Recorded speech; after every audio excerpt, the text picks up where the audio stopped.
tututukan, pasisingawin at isisiwalat sa Lapid Fire. Makabuluhan at makatotohanang komentaryo para sa kapakanan ng bayan. Ihahatid sa inyo ni Percy Lapid, Lunes hanggang Biyernes, alas 9 hanggang alas 10 ng umaga. Samahan si Percy Lapid sa Lapid Fire dito sa DZRJ 810. Hatid sa inyo ng 8 Trimedia Broadcasting Network. Magandang iwaga. Congratulations. Tagahanga mo kami. Hindi mo lang nakakuha. Matagal na kami nakikinig sa'yo. Kasi magandang programa mo. Bukod sa mayroong tinatalakay na tama sa bayan, mayroong humor. At saka bilib ako sa'yo. Kasi nung minsan, parang nagagalit yung babae sa'yo, pero hindi mo pinatulang, cool ka lang. Ang ganda ka. Tira mo ka ako yung si Percy ka ako. Magaling talaga ako. Pero talagang kaka ko, maganda ka makiharap sa tao. Congratulations, babati lang ako sa'yo at more power. Keep it up. Balita, impormasyon at mga isyong may kinalaman sa bayan, lahat isisiwalat ng walang takot, lilinawin, hihimay-himayin, matapang, ngunit malalim at makatotohanang komentaryo sa Lapid Fire. Lapid Fire, kasama si Percy Lapid.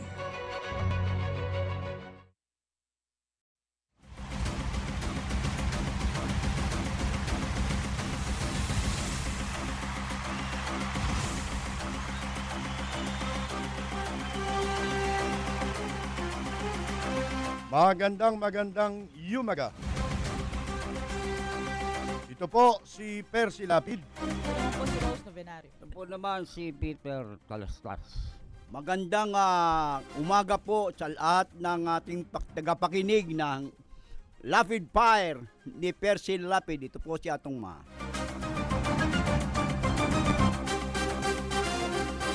Gaya po ng dating mga kaibigan, muli po kaming mag-aanyaya sa loob ng isang oras sa pagtatanghal ng palatuntunang Lapid Fire. Natatampukan ng mga pagtalakay sa mahalagang issue na ating po pag-uusapan. Siyempre po, sa mga nais magbigay ng reaksyon, bukas po ang ating landline. Ang mga numero po ay 4120288. Samantala, ang text line, kung saan maaari din po ninyong ipadala ang inyong mga reaksyon, 0977-342-1644. Ano man po ang inyong pinagkakaabalahan sa mga sandaling ito, magsama-sama po tayo hanggang alas 10 ng umaga sa pagtatanghal ng nagliliyap na mga komentaryo, maanghang na mga batikos. Ito ang Lapid Fire ni Percy Lapid. Lapid Fire.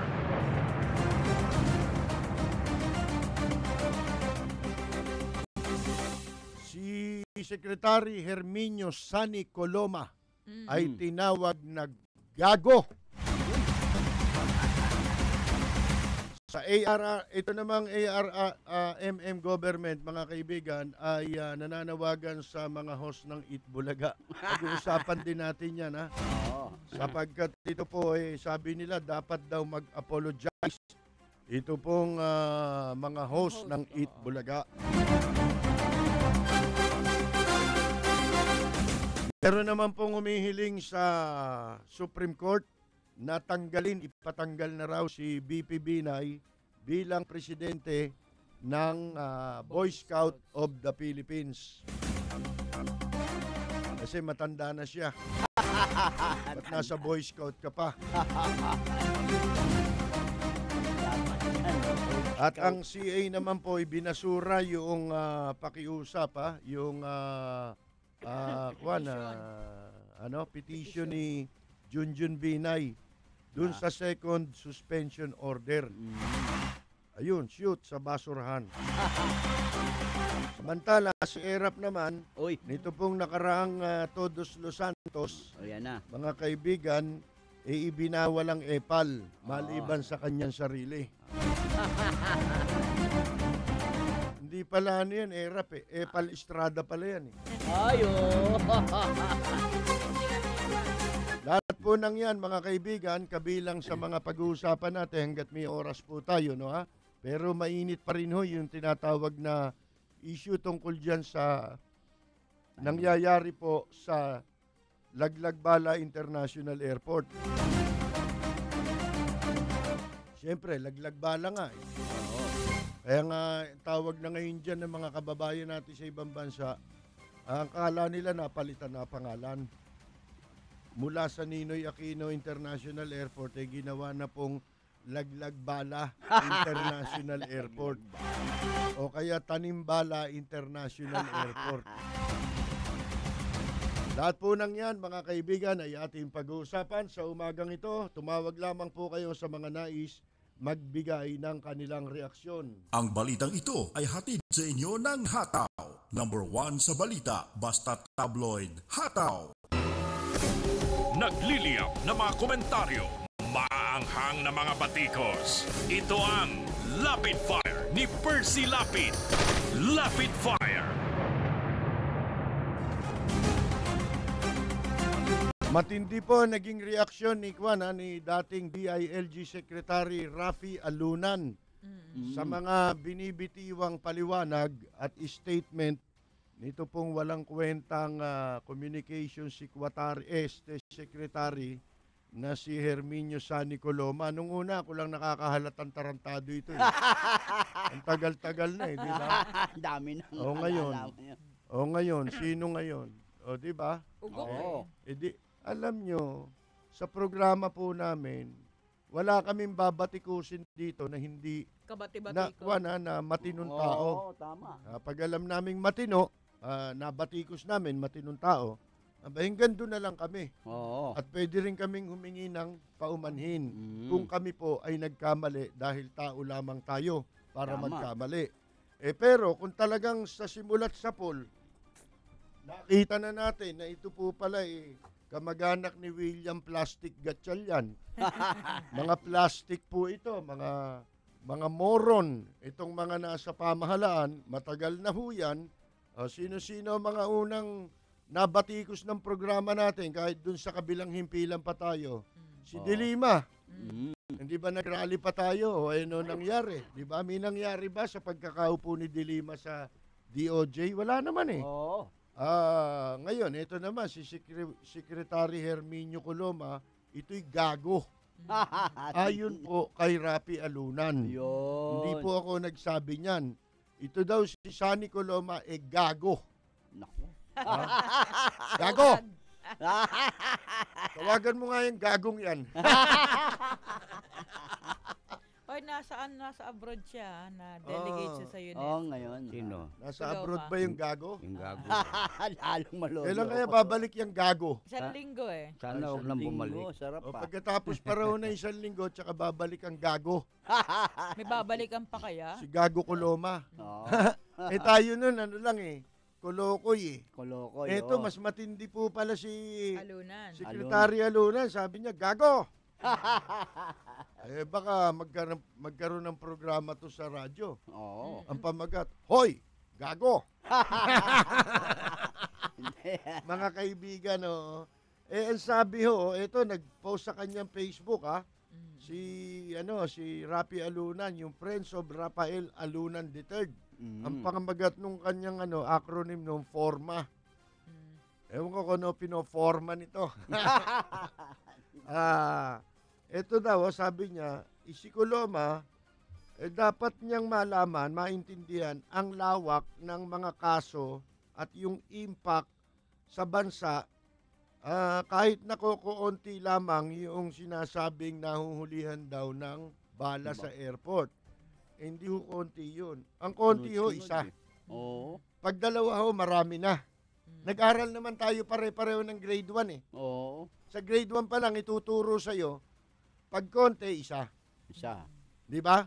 Pag marami, dalawa. Tama. Ibig sabihin, plural yun Oo. Di ba? Oo. Pagka dalawa na po, mga kaibigan. Kaya nandiyan sa linya natin, Oo. ang chairman po ng alab ng mamamahayag. Ayun. Yun. At batikang kolumnista ng Pahayagang Hataw na kasama din po natin dito sa ating programa, si Ka Jerry Yap, nasa linya natin. Magandang umaga, Ka Jerry. Isang magandang gabi, Kape. Umaga na. Umaga. Ka Jerry, baka inumaga ka na. Mga tagapakinig natin sa Amerika. Sa Amerika. Sa Amerika. Nakikinig Iba. sa atin sa Amerika. Oo. Katunayan nga kanina lang may tumawag sa akin, mga kamag-anak natin at kaibigan Pilipino sa Las Vegas. Oo.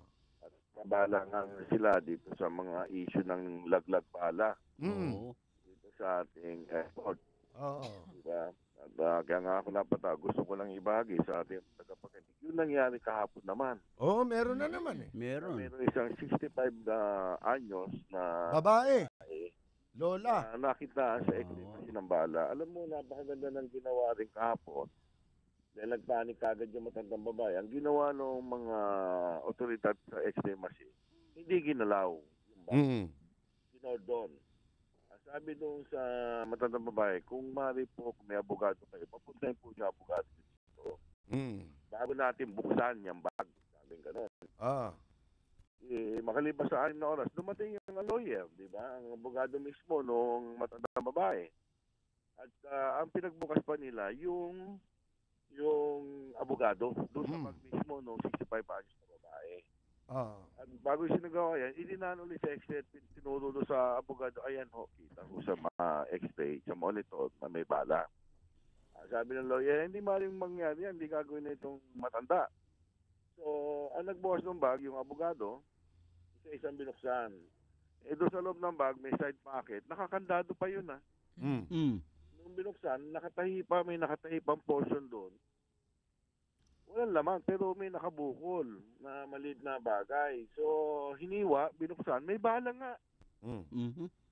Diba? Kaya nagulat din yung abogado. Aba, paano yan? Nag-hysterical na yung matanda. Pinipilit pa rin niya, wala raw siyang dalang bala. Tanong, paano nakapasok yung bala doon? Naglakad. Diba? Selyado, sila nagbukas. Diba? Hindi, yung bang bag na yun kahit naman ikandado mo yan, merong mga siwang na kaya nga ginagawa ng iba, binabalutan ng plastic. Ay, Hindi. mayroong racket sa airport daw, doon na nagbabalot mismo ng plastic. Talaga walang pagdadaanan ng balik. Oo. Kaya nga nung nakita ka sa x-ray, at sinabi sa matang babae, meron kami nakita dyan, mas mabuti hindi namin gagalawin yan. At saka yung Jerry, yung sinabi nila na pinatawag yung abogado. Kasi yun ang procedure na in-announce ni panawagan ni Attorney Parolan, yung abogado ni Aling Gloria. Dito nga sa programa natin, sinabi rin niya yun Oo. Tama yun. Siya nagsabi na pagkatapos ng pangyayari kay Aling Gloria, nasa susunod, kayong mga pasahero, ang gawin ninyo, huwag kayong hahawak ng anumang bagay. Halimbawa, nakitaan daw kunyari ng bala, tawagin nyo kaagad yung abogado nyo. Kasi Alam mo, nung araw, dyan sa airport, may mga nakasay na prosecutor dyan Galing Pasay, ngayon wala na yun na nga dapat nga matanong natin sana si... Di ba, mayroon sa public prosecutor na nandun, di ba? Oo. Sa spot.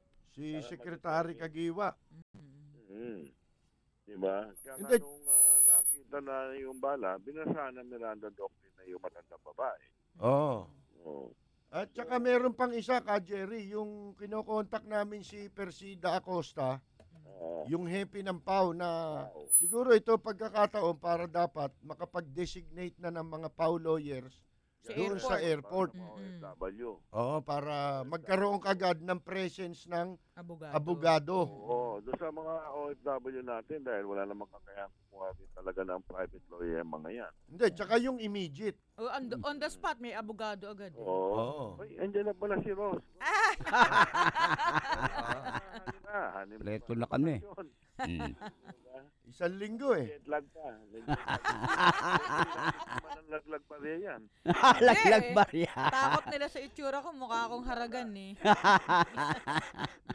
Buti Hindi hindi ka pa uhuli ng nalagyan. buhay Mahirap lokohin. Buti hindi ka nalaglagan. Dapat may isang Paulo yan na naman. Maganda yan. Dapat meron siyang doon yung kahit isang Kahit lugar, parang lang, tawag dito. Counter. Counter, ombudsman lawyer Parang kiosk. Oo. May ombudsman sana may pao nga dapat sa mga Oo. OFW. Oo, kasi nga mabuti kung Ang dami mabuti kung lahat ng pasahero mayroong matatawag na abogado. Oo. Tsaka pag natataranta na yung At saka tao. pag tumawag man yon, matatagalan na. Oo. Marami nang pwedeng Hinintay bago dumating yung abogado ng matanda.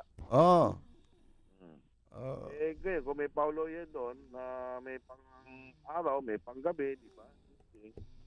Madaling makakatulong sa ating mga kababayan sakali may mga ganyang problema. Diba? Oo. Na sasabi ko, ano yung kanilang karapatan, kung ano magiging consequence ng mga ganung mga pangyayari. Diba? Meron pa rin sa Davao. Kaya nga sabi ni Mayor Duterte, nahuli din dun eh. Matanda rin. 61 years old naman yata, engineer. Ang sabi ni Duterte, pag siya raw nakahuli dyan, pakakainin niya ng bala. Papalunok niya. Ha? Nagbala. Oo, kasi nga, sabi niya, ako na bahala dyan pagka hindi nakayanan ang tiyan niya, papa-opera ko pa yung puwit niya. Para magkasya yung bala. International, sa ibang bansa.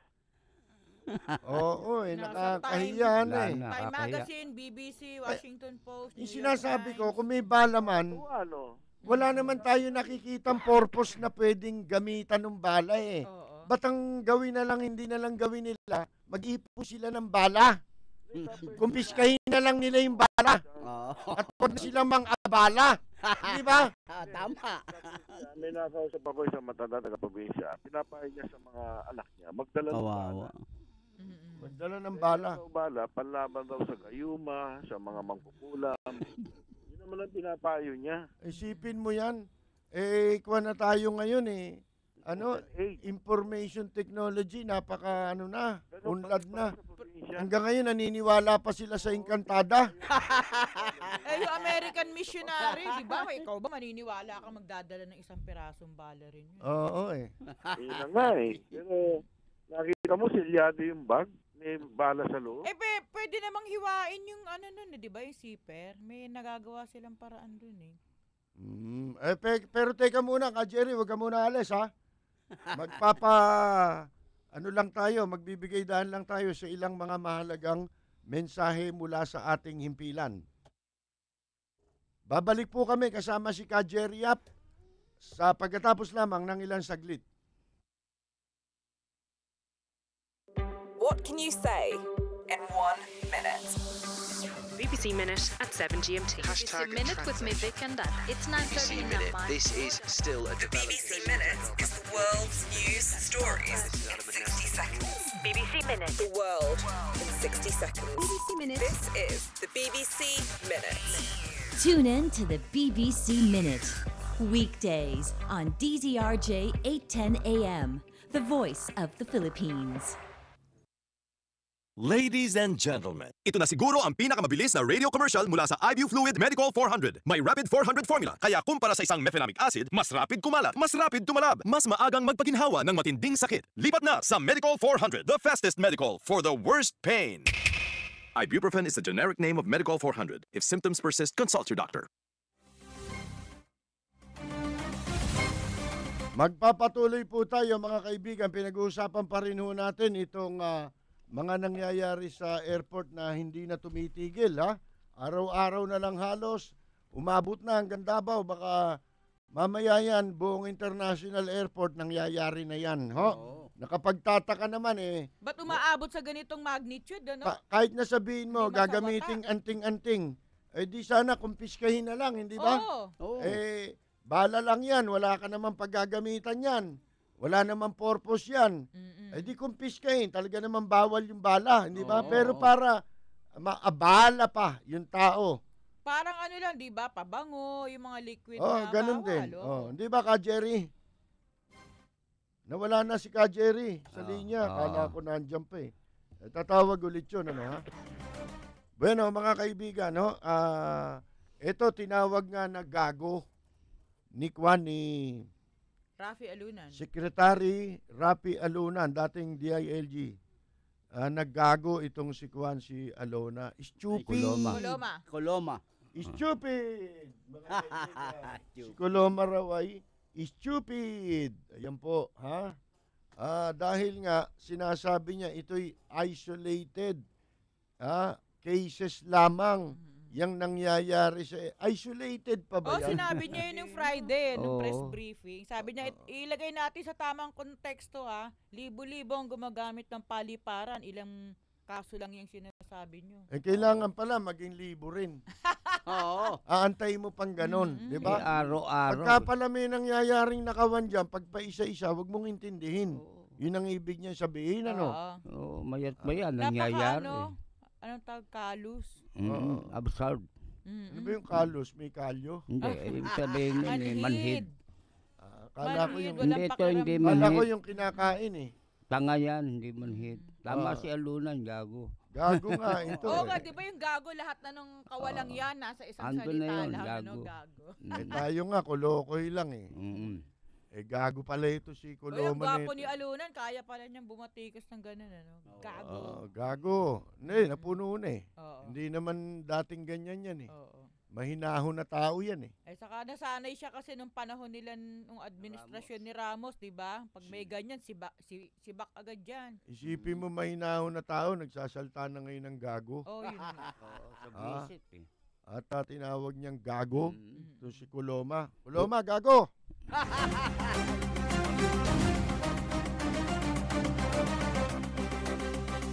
Ayun ang sinabi naman ni Mayor Rodrigo Duterte sa nangyayaring yan, ha? Ang sabi niya, palalamunin ko ng bala yan. Palulunok ko yung bala sa kanya. Ngayon, pagka hindi nakayanan, at medyo ika nga po pwede niya pang pa-opera, ha? Hindi ko lang alam kung siya mag-o-opera. Para kumasya sa puwit daw. Ayun po mga kaibigan, ano ha? Matindi talaga itong ating presidentiable na ayaw tumuloy, ha?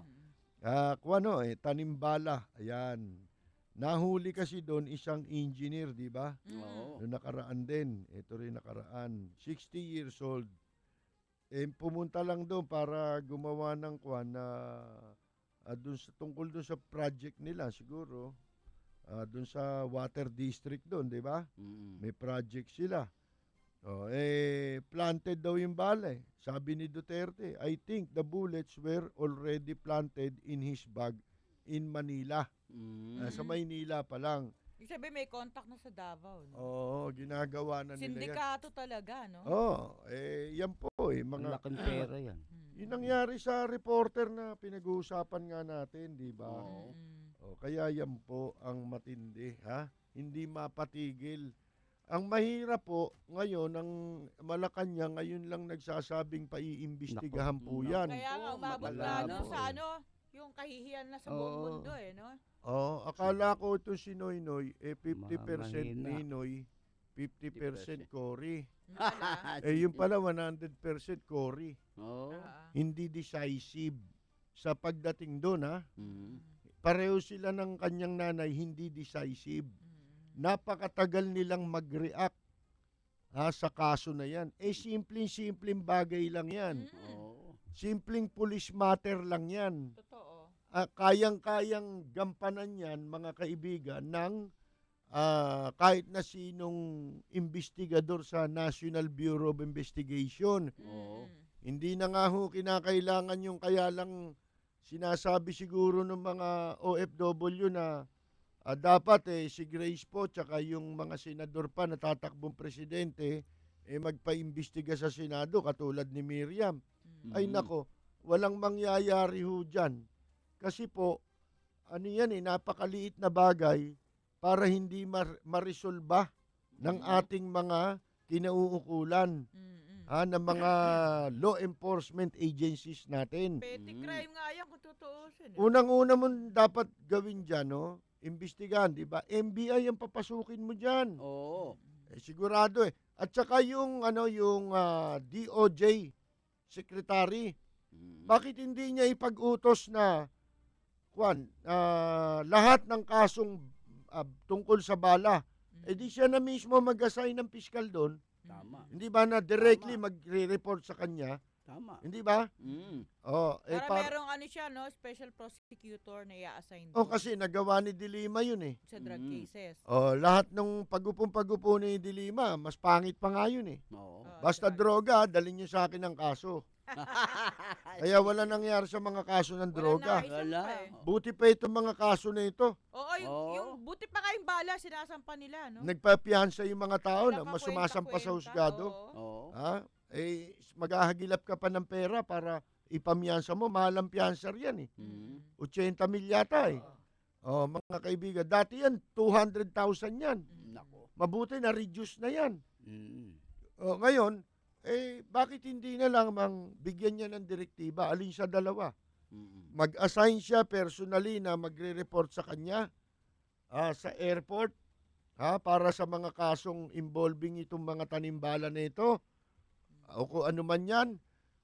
Pangalawa, baliwalain na lang ng piskal yung mga kasong isinasampa sapagkat halatang-halata naman na majority ng kaso na yan, maaring may nasabay dito na talagang pero hindi rin sinasadya yun eh.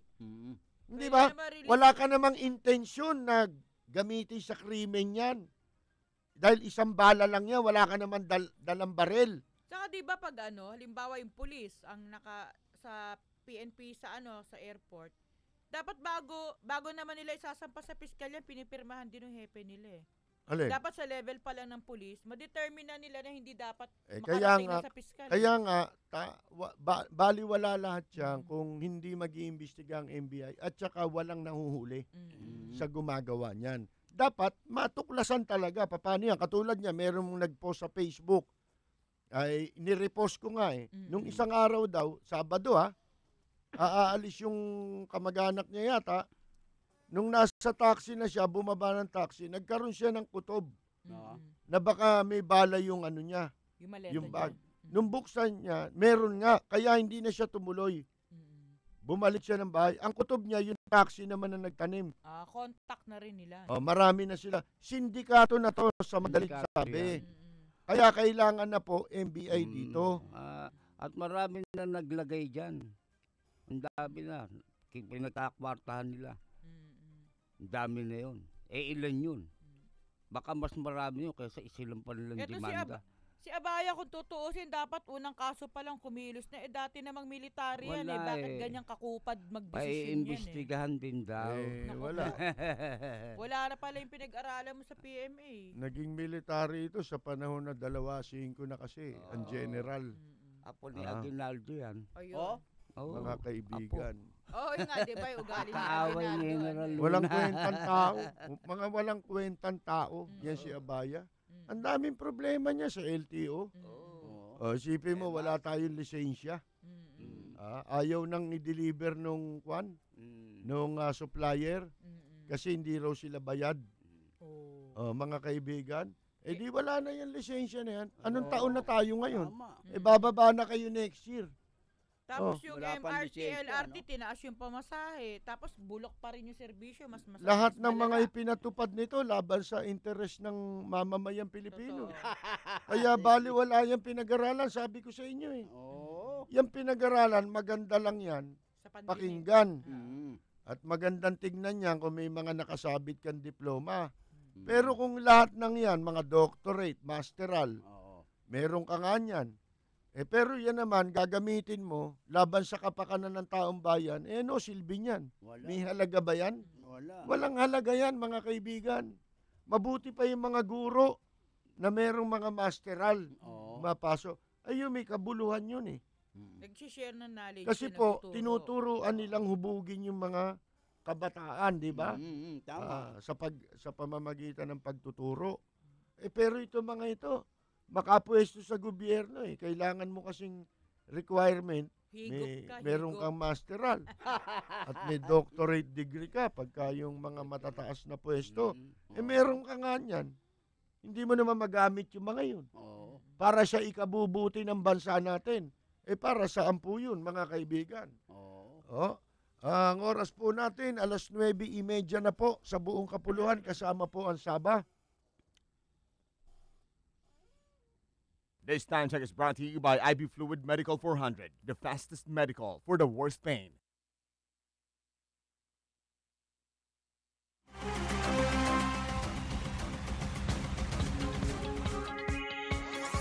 Hip na hip ang world of iQOO. Instant cool na kakaiba.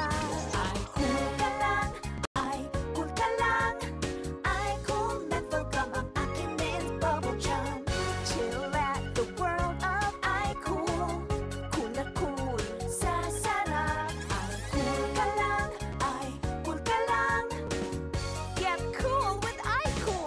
Enjoy a different kind of cool with iCool. Cool na cool habang inuunguya. Cool na cool habang ikaw ay nagsasalita. iCool Menthol Gum. Minty, gummy, long-lasting nguya. Long-lasting cool. iCool Mentholated Gum and iCool Cherry Mint Gum. Balita, impormasyon at mga isyong may kinalaman sa bayan. Lahat isisiwalat ng walang takot. Lilinawin, hihimay-himayin, matapang, ngunit malalim at makatotohanang komentaryo sa Lapid Fire. Lapid Fire. Kasama si Percy Lapid.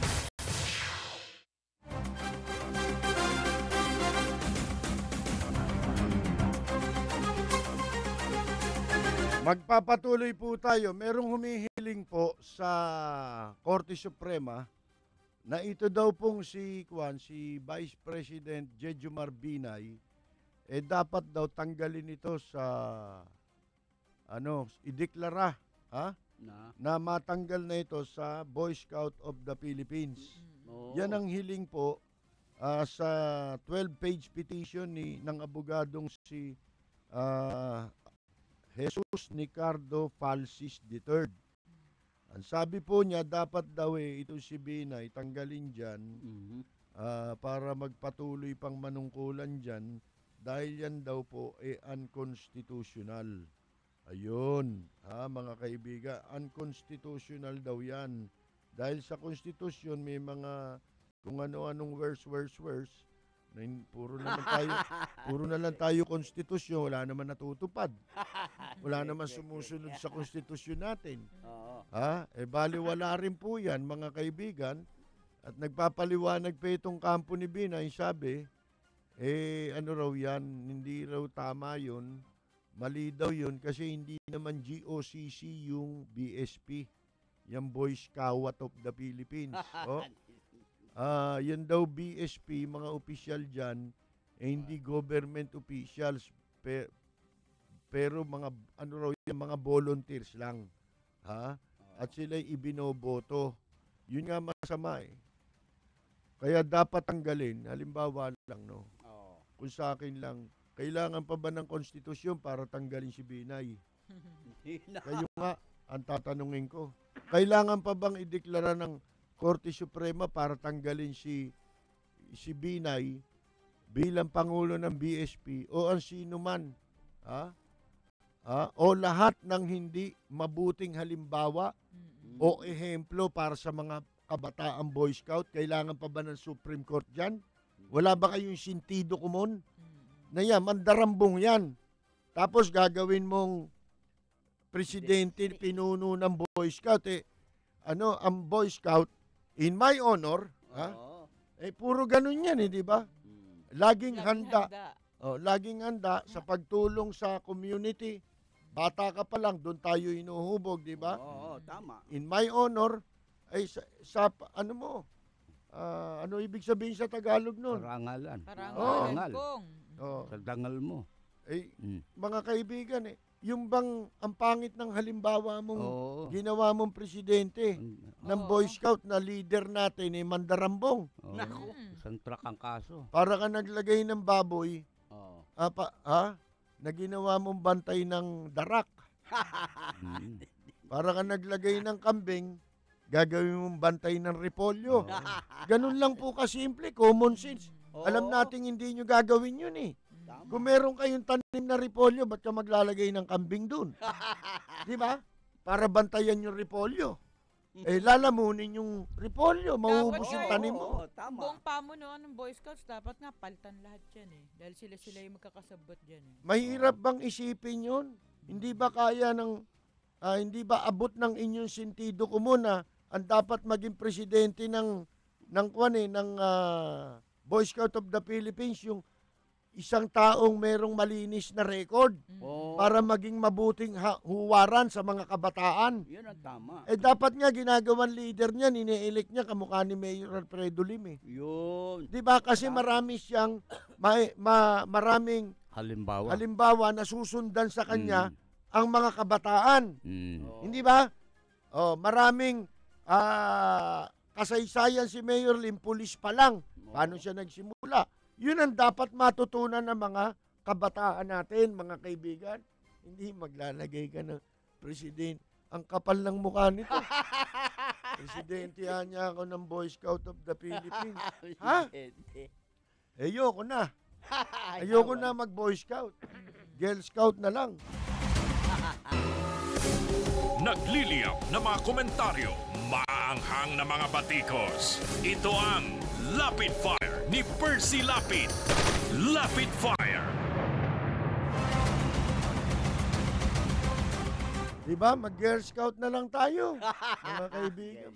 Hanggat may nandiyan, sabihin na yung presidente dyan, huwag niyong payagan yung mga anak niyo mag-membro ng Boy Scout. Diyos Mario. Nakita niyo yung pera ng Boy Scout, saan napunta? Oo, 200 million. Yung property po ng Boy Scout, saan napunta? Hanggang ngayon, hindi para kasi kumikita. ERAP. Nawawala, 200 million, ang laki. Akalain mo ito si ERAP, Todo Los Santos eh. Oo. Diba, Todos Los Santos. Oo. Akalain mo eh, mga kaibigan nagpunta sa sementeryo. Oo. Bukod pa ron sa pinagbawal niya yung epal. Oo. Tapos siya may pinakamalaki mukha ron. Oo. Diba? Solo niya yung pag-epal. Oo. Ngayon, napahiya yata, pinatakban. Oo. Tapos nagpunta pala ron nung anong tawag? Nung Undas. November 1. Kasi ang gulo niyan eh. Ano ba talaga yan? November 1 eh, All Saints Day. November 2, All Souls Day. Ngayong araw na ito, November 2, All Souls Day. Di ba dapat baliktad ang puntahan dapat sa sementeryo, All Souls Day. Oo. Yung iba, ados talaga eh. Hindi nga, Kamukha kaya sa nga. Rizal. Kasi nga, yun yung araw. Ang problema po, mga kaibigan, di naman naiintindihan. Punta kayo ng punta dyan. Ano ba talaga yan? Todo Los Santos na yan. Yun sa napakinggan ko eh. Yan pala, kaya pala ginawa yung araw na yan para doon sa, di ba 3 istasyon? May impyerno, meron langit. Oo, tama. Yun ang alam natin. Tama. Hindi natin alam, may purgatorio. Sus Mario, panggitna. May panggitna sila. Ha? Ang layunin dyan ipagdasal mo raw, ipagpamisa mo yung mga nasa purgatorio para sila makaakyat sa langit. Ayun. Ha? Kaya nga, pagka yung Todo Los Santos na ganyan, nagtitirik tayo ng mga kung ano-anong kandila dyan. Para nga, magpamisa kayo. Magpamisa ka na Kumbaga dito, rehabilitation center yan. Ha? Bago ka bumalik sa lipunan, kailangan daling ka sa rehab kung adi ka. Para sumino ka. Paano si Binay? Ayan. Wala namang rehab sa mga... Paano natin ipagpapamisa ito? Ha? Tsaka si ERAP, paano natin ipagpapamisa itong mga... Buti ito hindi tinawag na gago. Ni Rapi Alunan. Ha? Malapit-lapit na. Dapat tawag yan, Tado. Tado. Ha? Tado Bagaching. Mga kaibigan. Ayan po ha. Ngayon ito, di nagpunta si ERAP doon. Nagpanggap na naman doon, mga kaibigan. Ano na pinaggagawa? Dumalaw doon sa puntod ni FPJ. FPJ Siya ba? po nagsindi ng kandila at nagdasal. Kanino kaya nagdasal? Kay Lucifer. Doon po sa mga, at hindi lang yun hindi lang doon siya nagpunta. Nagpunta rin daw ito doon sa puntod ni Arsenio Lacson. Hindi naman nakilala yun Hindi, binaboy niya nga ito, di ba? Yun nga ang underpass na pinatayo ni Lacson binenta niya. Humingi siyang tawad. Dapat ang punta niya ron di magdasal. Ano? Humingi ng tawad. Doon ka magtika. Di ba? Dapat naglakad paluhod Tapos, pati yung mayor, puntod ni Mayor Antonio Villegas, dinalaw niya. Dati niya ba dinadalaw yan? Ha? Dapat ikaw ang dalawin nila. Matakot ka. Di ba? Sana dalawin ka rin. Ni Mayor Lacson, Magdalawan kayo. sa ginawa mo sa mga Manileño. At tama. saka ni Mayor Antonio Villegas. Ha? At saka dinalaw niya rin daw Hindi lang si APJ, di yun, pati yung mga Dalawang mayor. mayor. Pati yung mga puntod ni President Ramon Magsaysay, tsaka ni Manuel Rojas. Ano ibig sabihin? Hindi mo naman dating dinadalaw yun. Para saan yun? Ano akala mo dyan sa mga, sa Mga puntod.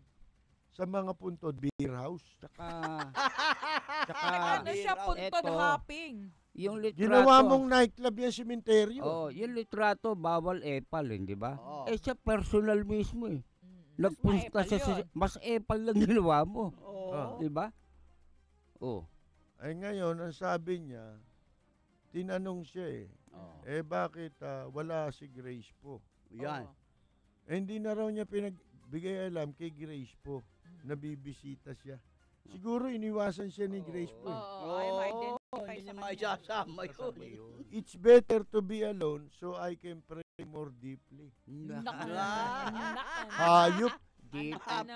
Hayop ano Hayop, sa dilang hayop eh. Akalain mo masabi niya to? Ano to yung tawag dito? Matinding umepal. Yan ang sinasabi. Hayop sa dilang hayop eh. Ng mga pananalita eh. Di ba? Kahihiyan ano? Walang kilabot. Yan yung mga walang kilabot eh. Ngayon hindi ko alam kung binuhat siya o naglakad. Hindi nilagay dito na nilakad niya. Hindi niya sinabi yun eh.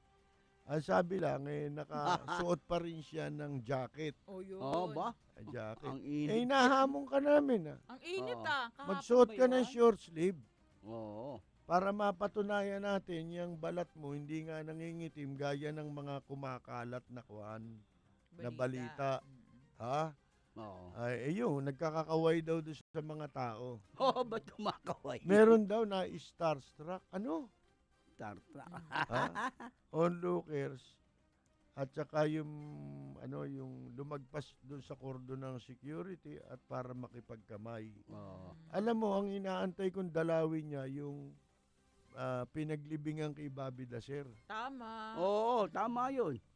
Siya ba nakalibing si Bobby Dacer? Saka yung kung saan nila tinapon yung sa Pagcor.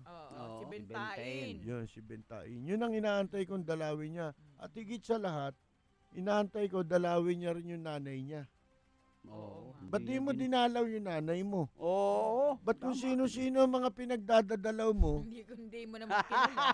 Samantalang di mo naman kamag-anak yan. Yan todo Los Santos para sa kamag-anak yan. Di ba? Tama. O kaya malapit mong kaibigan sana. Ba't malapit na kaibigan mo ba si Rojas? Malayo Di ba? Matagal ng patay yun Hindi mo na inabot yun Inabot mo pero siguro wala kayong relasyon. Dahil di ka naman politiko nun, di ba? Wala ka pang naloloko ng mga panahon na yun mga kaibigan. Sino-sino dinadalaw mo nung nakakulong ka Puro ka nanay ko para padadalawin ko para lang mapalusutan mo na naman yung gobyerno nung nakakulong ka, di ba? Ginagamit mong instrumento lagi, nanay mo, ngayon di mo dinalaw. Talaga, sana dinalaw mo si George Estregan. Di ba?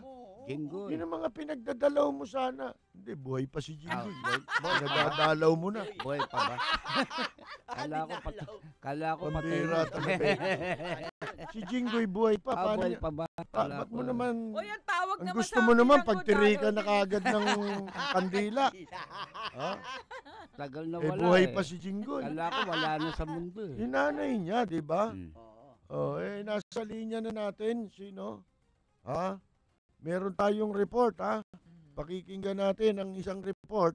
Papasukin po natin ang ating reporter, si Ed Doliente, kaugnay po naman sa kontrobersya na laglag bala sa NAIA. Mga porters nagrereklamo na rin. Alamin po natin ang detalye. Ed Doliente, come in please. Reklamo na rin, Persip, ang mga hanay ng airport porters sa mga terminal ng Ninoy Aquino International Airport o NAIA na apektado na raw ang kanilang hanap buhay sa nangyayaring kontrobersya sa isyu ng laglag bala. Halos hindi na raw sila makangiti sa mga pasahero dahil nga sa kontrobersiya. Ayon pa rin sa ilang porters, malaki ang ibinabang porsyento ng kanilang hanap buhay na umaabot na sa 20 hanggang 30% sa mga paserong dumarating sa paliparan. Ang halos hindi na nagtitiwala sa kanila na makapagtulak ng cart na lalagyan ng bagahe ng mga pasahero. Reklamo pa rin ng mga porters hindi na makatwiran na pati sila ay madamay sa issue ng laglag bala dahil bagamat sila ang nagtutulak ng mga cart ng pasahero ay hindi naman daw sila nakikialam sa mga bagahe nito. Ang Prada Allied Services ang nagsisilbing concessionaire ng mga porter sa NAIA Terminal 3. Ayon pa rin sa mga porters, may kota raw silang 50 bag. Kada araw, ang isang bagahe raw na kanilang ikinakarga sa bawat pushcart ay nagkakahalaga ng 50 pesos. Kung kaya't kinakailangan nilang makapagkarga ng 2,500 sa loob ng isang araw at maaring matanggal naman sa trabaho kapag sunod-sunod na hindi nakakota. Subalit ang higit na masakit ay pati raw sila ay hihinalaang kasabwat ng OTS o Office of Transportation Services. Pati bagamat sila hindi na pinalalapit sa mga pasahero ng OTS kapag dumaraan naman sa service checkpoint. Ang mga pasahero lalo na kapag may nakitang kahina-hinalang bagay sa kanilang mga bagahe. Nag-uulat mula rito sa lungsod ng Maynila, Ed Doliente, para sa DZRJ 810, 8 Tribe Media, ang himpilan ng bawat Pilipino. What can you say?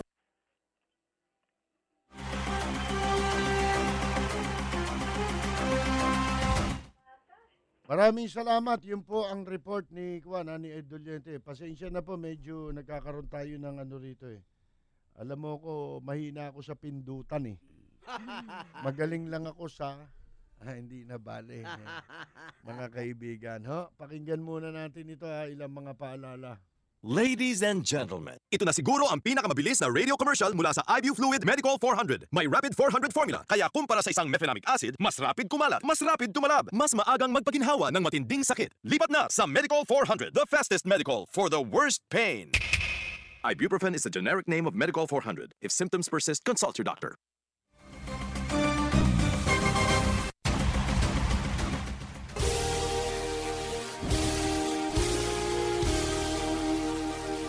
Bago po tayo magpatuloy, babatiin lamang po namin ang aming bossing dito si Mr. Bombit birthday po niya ngayon eh. Ang aming pong station manager, si Ginoong Bombit Balquiedra. Oo.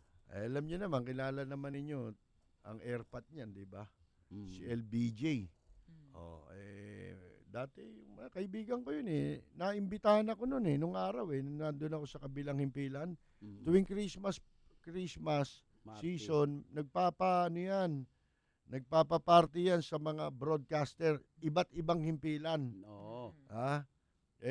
Veteran sa broadcast yan, di ba? Station manager yan ng malaking himpilan. At kinikilala po yun. Ito naman pong anak, ang aming boss dito, at station manager namin dito, si Ginoong Bombit Balquiedra. Kaarawan po niya ngayon. At sa lahat ng may birthday, narito po ang aming pagbati. Para sa nagdiriwang ng kanilang kaarawan,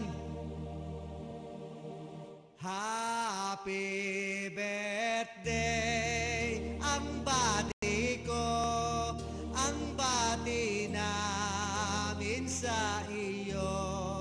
Nawa ay lumigaya ka,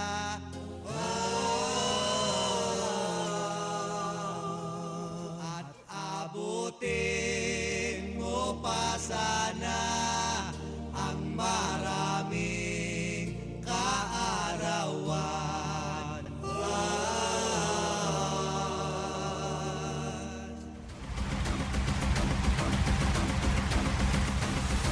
Magpapatuloy po tayo mga kaibigan na pinag-uusapan natin itong tungkol sa mga laglag-bala na yan at sa kay Binay at itong kay Erap at pag-usapan na rin natin itong tungkol sa sinasabi po ni Governor Mujib Yabang Hataman.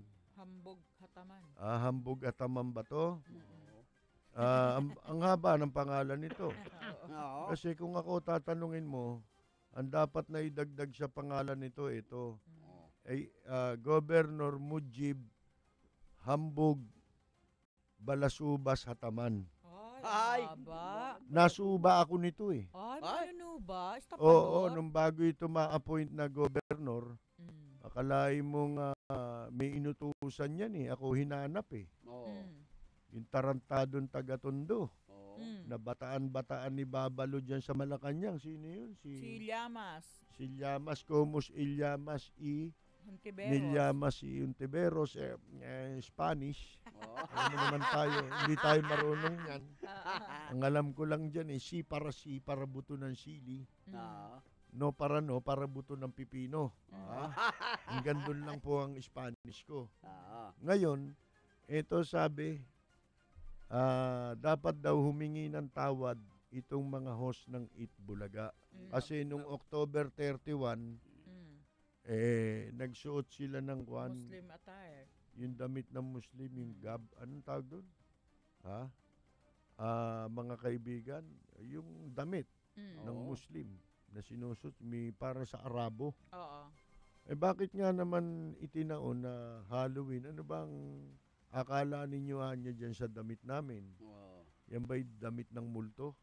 Ng zombie? Abay, ginawa nyo kaming katatawanan yung Muslim mismo. Tama naman yun. Ako naman pabor sa sinasabi, hindi naman ako tumututol na hindi naman talaga dapat bastusin natin. Unang-unang, hindi naman sila kasama ron sa Halloween Dahil yan ino-observe yan ng mga Catholic. Pero, ang Muslim po, walang pakialam dyan. Ba't mo namang kakasangkapanin sila dyan? At gagawin mong katawa-tawa yung kanilang yung kanilang religion. Yun ang tinatama nun. Kumbaga sa atin, blasphemy yan. Di ba? Para kang lumalabas niyan, yung walang yan si Carlos Eldran. Pupunta ka sa simbahan, nagmimisa yung pare. Akala mo, tama yun, para sumikat ka. Hinduropot ka. Di ba? Tapos nung tinuluyan ng mga pare, nagmakaawa. Ngayon, nakikiusap ka ngayon. Mabaliktad yung conviction mo. Convicted yan, tarantadong yan. Nahimik na yan. Paano? Wala na siyang sasabihin doon sa Torre de Manila dahil nabigyan na siya ron. Napahamak niya Di ba? Extortionist yan ng condo unit Naku po. Ibang style nito. Pag nag-extort to, kailangan condo unit. Ayaw ng kasya. Yung pala, tauhan pala siya ni Isko. Diba? Tsaka ni Erap. Ayun po, mga kaibigan. Nasa na tayo? Dapat mag-apologize. At saka kung ako mga kapatid nating Muslim, ako naman, walang laban doon kay Big Soto, kay Joey De Leon. Bagamat si Joey nagsuot nun. Ang totoo niyan paborito ko yung dalawang yun. Si Tito lang ang hindi Walang kwenta yan Naitanong na kaya ni Grace po kay Tito Soto kung bakit sinikmuraan ni Fernando po si Tito Soto sa likod ng entablado nung kumakampanyang presidente. Nako. Ano kaya dahilan nun? Naging dahilan nun. Hindi ko lang alam kung naitanong na ni Grace po yun. Susunod pa kitanong nyo,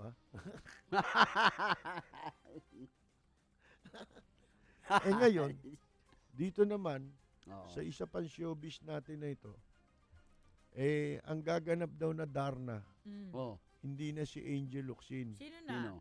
Kasi si Angel Locsin, meron yatang scoliosis ba yan? Basta sumasakit.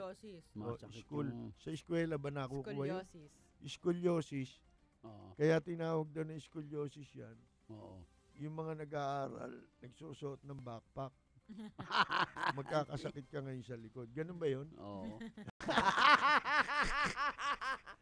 Yung kay Lito Lapid.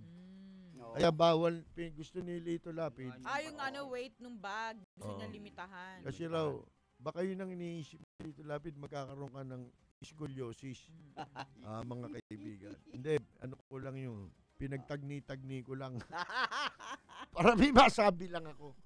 Ngayon, ang lalabas na Darna dahil nga hindi na pwede si Angel Locsin dahil sa kanyang karamdaman, mga kaibigan, si Casey Concepcion. Okay. Isa sa pinagpipilian. Matanong ko naman, may nagtanong sa akin, si Valerie Concepcion, no? Ay. Hindi ba isa sa Qualified? pinagpipiliang Darna. lalabas na Darna? Hindi pa Aba, ba- hindi ho. Hindi pa ba malaki siya, no? Sabi ko, si Valerie Concepcion, hindi ho Darna yan. Ano? Darling. Darling Mison. Nino. Ay, ni Mison. Darling. Ni Commissioner ng Immigration, Hindi niya alam Siegfried. kung ano siya. Baka pala mukha Mison. Kung hindi niya alam kung green card holder siya o hindi. Alam mo yung mga, ayan, para mo na nakinikinita yan. Hindi man tayo manghuhula at hindi tayo analyst. Darating din ang araw, magkakaiwala yan eh. Bakit? Siyempre, pagka wala na sa pwesto, lawa na yan. Puro doy na si Lolo. At saka nahut-hutan na eh. Di mag-aaway ngayon yan, mag-iwalay. Tapos nandyan yung mga kuwan, yung mga sour graping, yung mga kuwan, yung mga ipag na-hurt ka. May na-hurt, mga ganun, di ba? Oo. Mga, Ano yung magsusumbatan yan. Oo. Di ba? Ganun naman usually. Yun naman ang nangyayari. Pa nagbe-break. Para bang walang experience si Rose eh. Magtanong eh.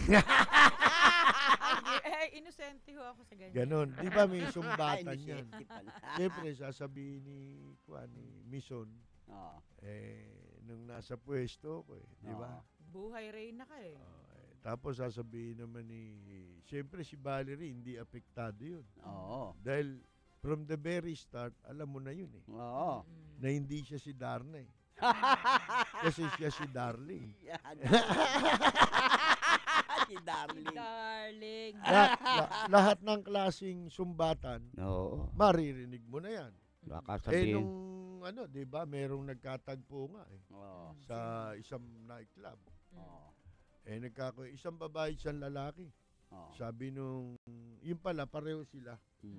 Na iniwan sila pareho ng kanilang mga partners. Pareho silang nagtatanggal ng sama ng loob. Nilulunod nila sa pag-inom. Yung kanilang kalungkutan. So nagkausap sila. Nung magkausap, sabi nung lalaki, gusto mo, gumanti tayo eh. May ganti, Pumayag naman, di ba? Di nagpunta sila sa motel. Pagdating sa motel Gumante, di ba? Pagkatapos na, naka-first round na, sabi ng babae. Sabi ng lalaki, gusto mo gumanti ulit tayo? Sige, sabi naman ng babae. Hanggang sa makatatlong round sila. Di ba? Nung pang-apat, hindi na kumikibo yung lalaki. Bakit? Ang sabi ng babae, gumanti pa tayo. Sabi ng lalaki, wag na, patawarin na natin sila.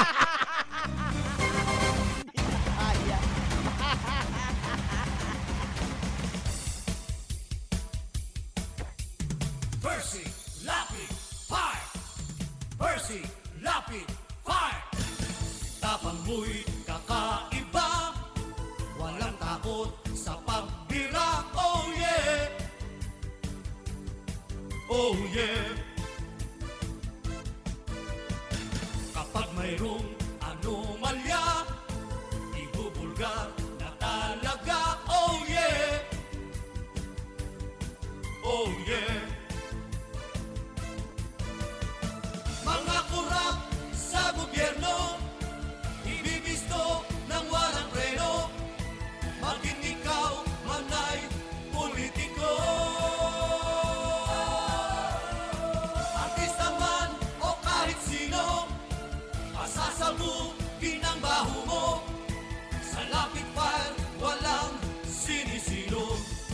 Percy, Lapid, Fire! Mga kaibigan, kami po'y pansamantalang muling magpapaalam. Maraming pong salamat. Hanggang bukas po muli. Ito si Rose Novenario. Ito po si Peter Calastas. Maraming salamat po sa lahat po ng sumubaybay dito sa Lapid Fire ni Percy Lapid. Ito po si atong mama, buhay po kayo. Ito po naman si Percy Lapid. Kami po'y magbabalik bukas sa ganito ring oras timpilan. Pero antabayanan po ninyo dahil susunod na agad ang programang Katapat at Karancho. Kasama po si Manila Mayor Alfredo Lim at si Miguel Hill. Politiko! Maraming salamat at magandang yumaga! Sunny Gago Coloma. Walang sinisino. Percy Lapid Fire. Percy Lapid Fire. Percy Lapid Fire. Percy Lapid Fire. Percy Lapid Fire. Percy. Balita, impormasyon at mga isyong may kinalaman sa bayan, lahat isisiwalat ng walang takot, lilinawin, hihimay-himayin, matapang, ngunit malalim at makatotohanang komentaryo sa Lapid Fire. Lapid Fire, kasama si Percy Lapid. This is VOA News, brought to you live from VOA through DZRJ in Manila. From Washington, this is VOA News.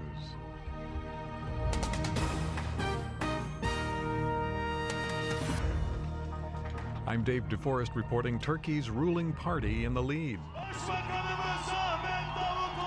With most of the votes counted, Turkish President Recep Tayyip Erdogan's party appears headed for a surprise victory in Sunday's parliamentary elections in Turkey. Official results are not expected for a number of days, but Turkey likely will return to a one-party government. Reuters reports that Prime Minister Ahmet Davutoglu has already called for unity concerning proposed constitutional changes. Returns indicate a defeat for the Nationalist Movement Party, which lost many of the seats they had gained in the last election in June. U.S. Secretary of State John Kerry on Sunday met Uzbekistan's ruler and officials from other Central Asian states. Zlatica Hoax has this report. Kerry's visit to Central Asia comes after stops in Europe and the Middle East.